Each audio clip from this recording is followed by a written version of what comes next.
নমস্কার বন্ধুরা, আমি অ্যাস্ট্রোলজার আচার্য সোমনাথ শাস্ত্রী। আজকে আপনাদেরকে একটা মোক্ষম টোটকা দেব।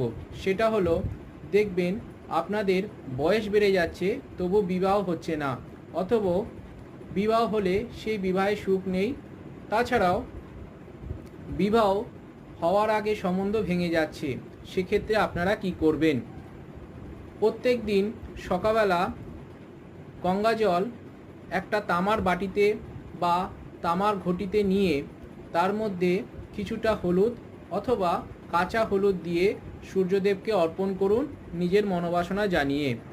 তাছাড়াও একটা হলুদ কাপড়ের মধ্যে এক টুকরো হলুদের টুকরো নিয়ে সেটা রলি সুতো দিয়ে বেঁধে শুক্রবার আপনি বালিশের তলায় রেখে দিন।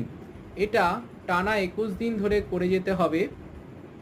তারপর সেই রলি সুতো দেওয়া সেই হলুদ কাপড় টুকরোটি আপনি কোনো জলে ভাসিয়ে দেবেন। দেখবেন আপনার বিবাহে সমস্ত বাধা বিপত্তি কেটে যাচ্ছে এবং বিবাহের সম্বন্ধ আসছে। তাছাড়াও যারা বিবাহ করেছেন তাদেরও দেখবেন সুখ শান্তি ধীরে ধীরে ফিরে আসছে। যদি আমার এই টোটকাটি ভালো থাকে অবশ্যই আমার পাশে থাকবেন এবং আমার চ্যানেলটিকে সাবস্ক্রাইব করে দেবেন। ধন্যবাদ।